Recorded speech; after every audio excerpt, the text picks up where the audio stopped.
Hey! Another knitted natter. Woohoo! Thank you for joining me, guys. Thank you for popping by. I thought I would pop by, if I may, and catch you up on everything. Blimey, just had a lovely start to the day. Been out for tea and cake with Mother at a new garden centre, and she's got addicted to these plums called Mirabelle de Nancy, and they're like Maltesers. They're like little yellow Maltesers. Oh my gosh, it's so nice. Thank you, Jill. She got them from her allotment. Bless her. Now it's like semi-addicted. Right. So, oh gosh, what should we do? I'm torn, guys. I'm torn between, do we chat about the house or do we chat about, well, the cottage? I'm calling it a cottage. Do we chat about the cottage or do we chat about knitting? I'm seriously torn. Torn, guys, torn. Let's do the juice first. Okay, so bless you, thank you for hanging in there with me. Most of the stressful part of buying the house is now over. It's a cottage. It's a cottage. It's a cottage, Rebecca. It's a cottage. Yes, so most of the stress is now over. I'm literally just at that point now where I'm just eager beaver. I'm a coiled spring. I just want to get in there now. So it's not too long. I think we've got the last couple or so questions have been sent off last week, and my solicitor has reviewed all the searches because they've all come in, and now it's a case of just waiting to hear back the answers, and then hopefully I just go and sign, you know, do the exchange contracts and stuff. So oh my gosh, I'm trying not to get myself too wound up or anything like that, hence chamomile tea. See, I already feel so much like soothing, you know what I mean.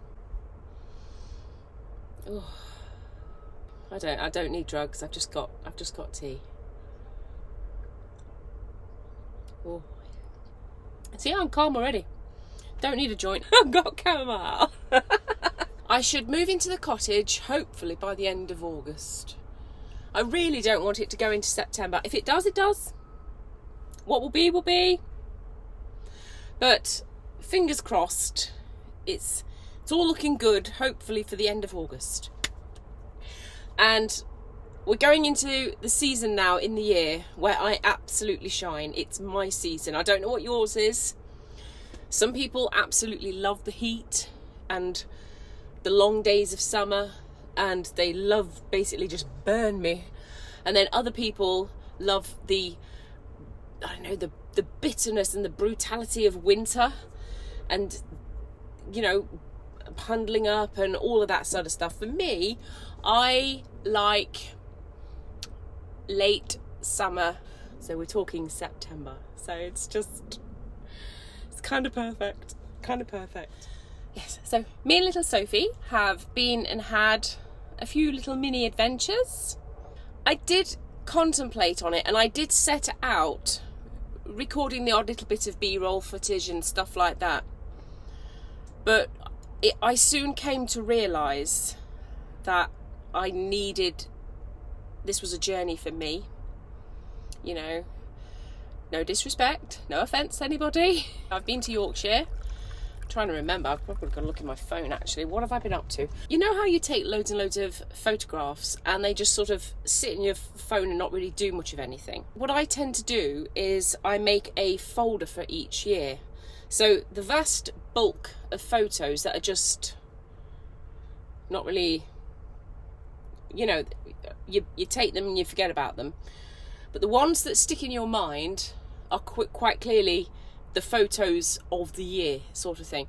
So I make like a small album for each year, and then I can flick through what that year was, what I've done that year, what it's meant to me, and, you know, everyone around me, what we've achieved, all that sort of stuff.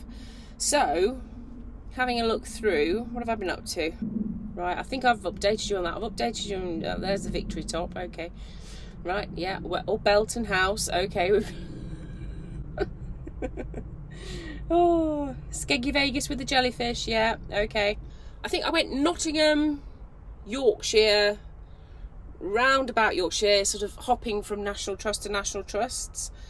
And I had a blooming good time. I went to Fountains Abbey.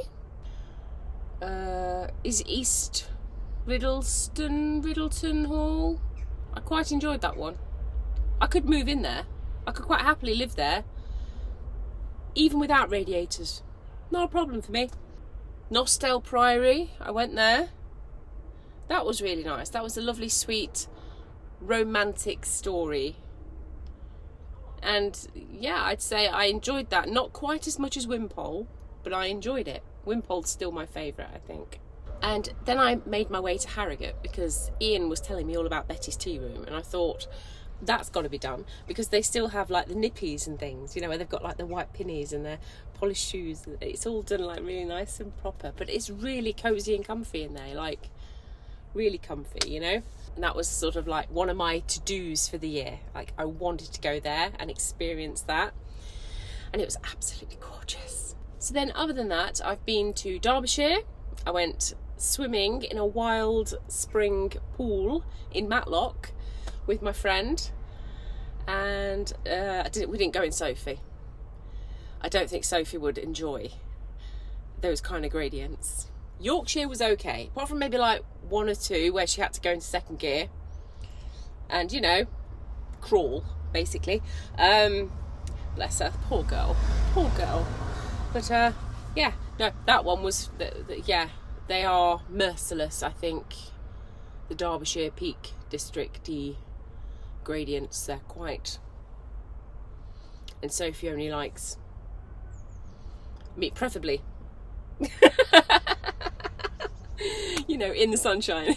For those who don't know, Sophie is my camper van. Yeah, I'm sure there's plenty more of the stuff that I've been doing.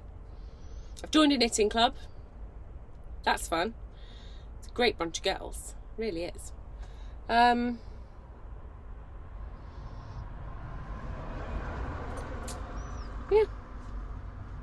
Anyway, so shall we get on to the knitting part of it? So for those who are not interested in knitting, feel free to head off to another video now.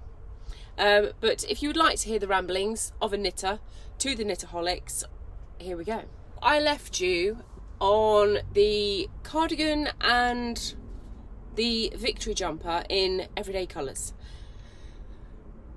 Not a huge amount has happened on them because I got myself distracted. I've just made it back to Mum's because I needed to pick up this book, and I've been flipping through to see what I can knit for her birthday, which is in 3.5 weeks time. So, totally sunburnt from the beach. Tell you what, lobster. But I loved it. What a fabulous day it was. And then I got locked into Butlins. There was something specific that I wanted to knit for Mum. It's not really the thing to be doing at this time of year because it's kind of for winter.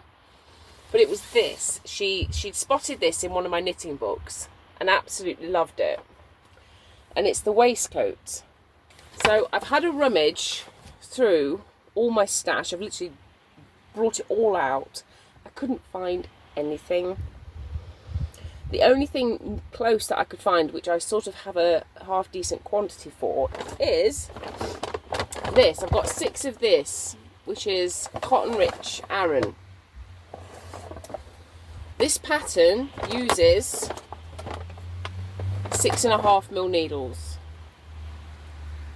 So I had a little swatch last night just to work the pattern out. It just wasn't going to work with this. I've got 600 grams of that.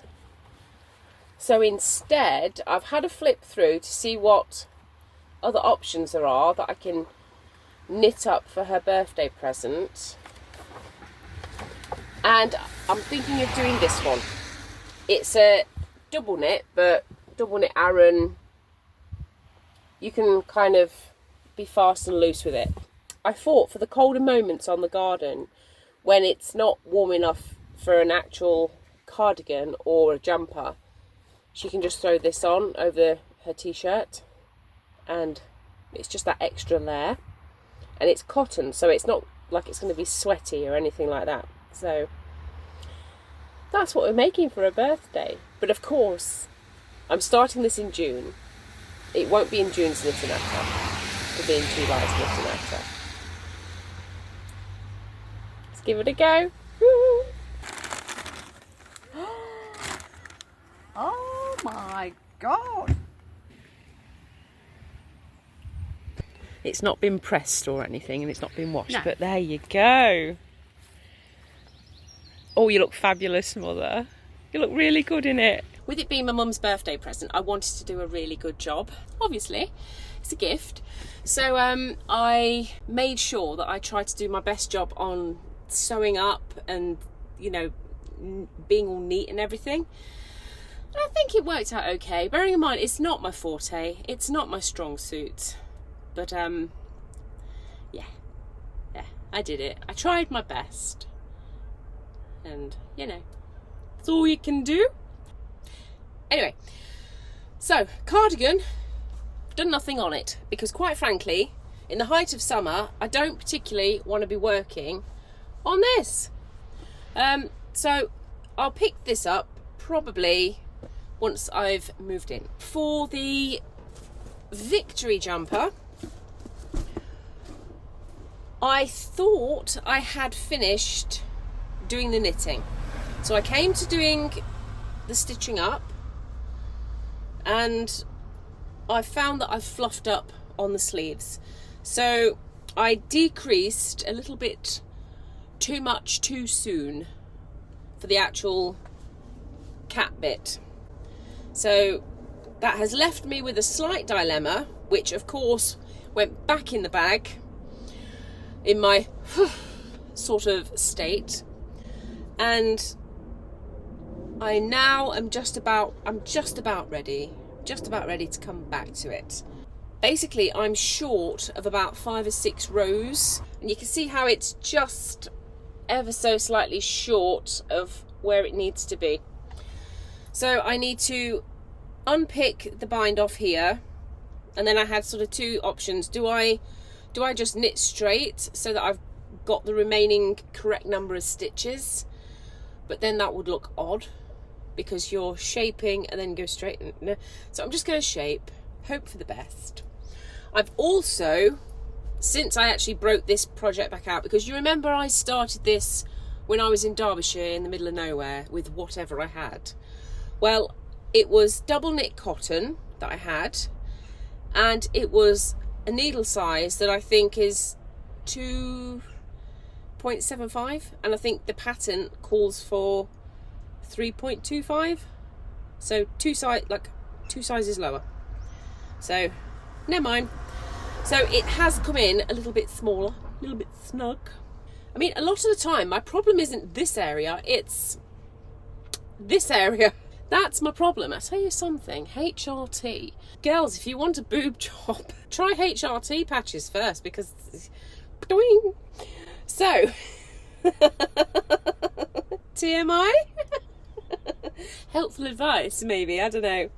There is a plan in action if this doesn't fit, and certainly if it doesn't fit by, I don't know, next March, April, you know, I know who it's going to be gifted to. So we'll wait and see on that one. See, even the needle's still, oh dear me. Sometimes when you just see thunder, you just need to walk away, preferably without breaking anything. Let's have some tea. I can feel myself working up again.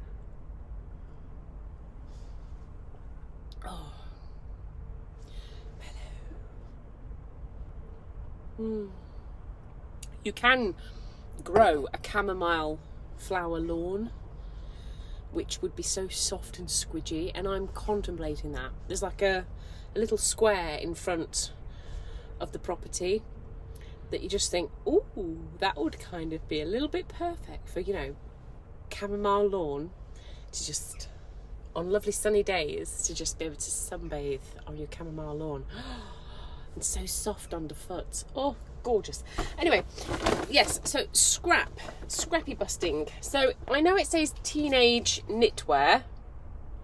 However, I thought about trying to make a sort of scrappy pullover out of what I had.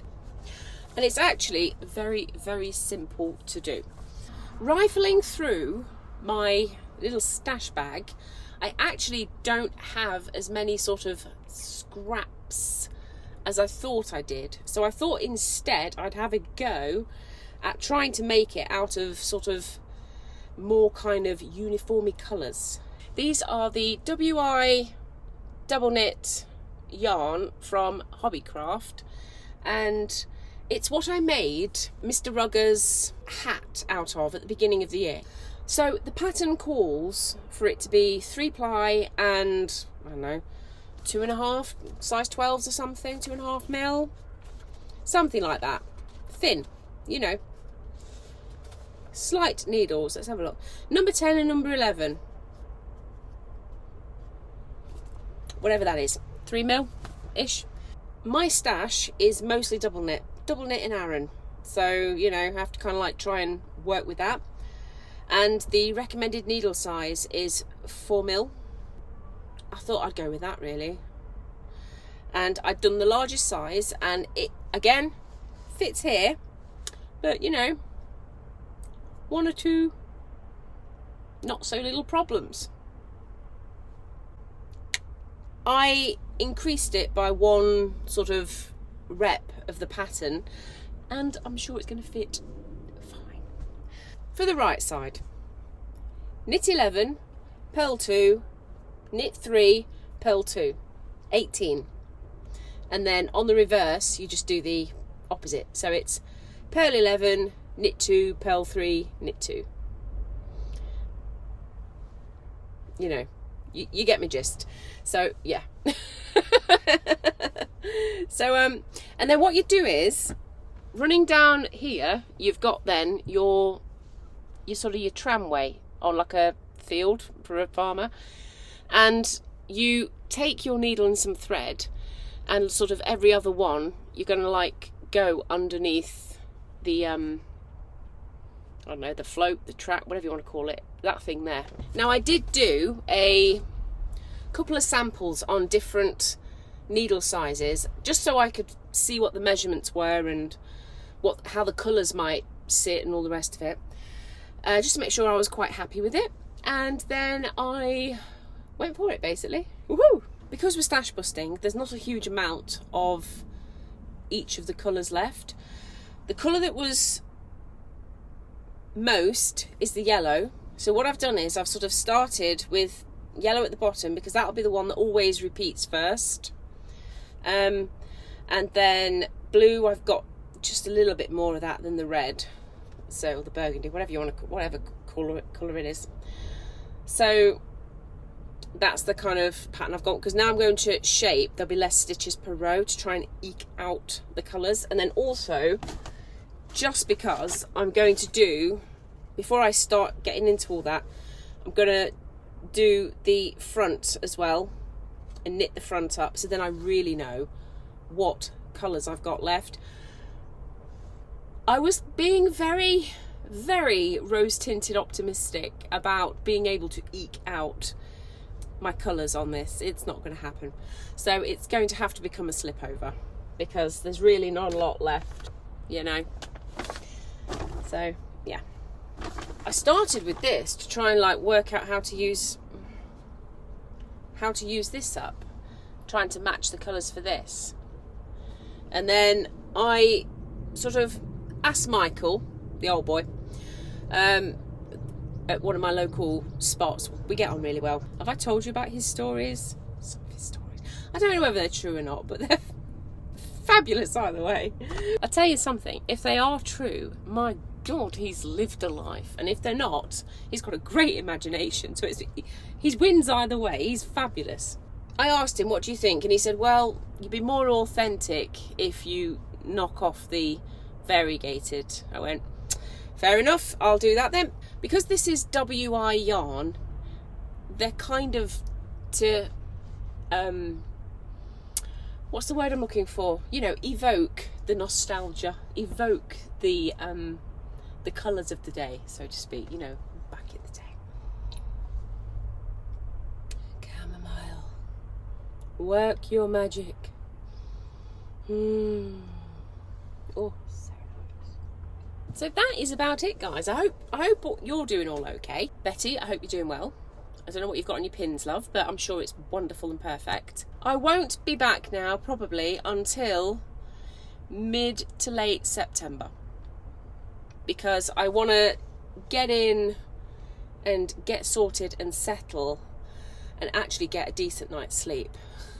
Keep cracking on with whatever you're doing, knitting, crocheting, woodwork, whatever it is, and I'll see you next time. And when I do see you again, I imagine will be autumn, and you know what that means.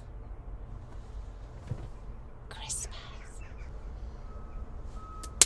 Stop swearing, Rebecca.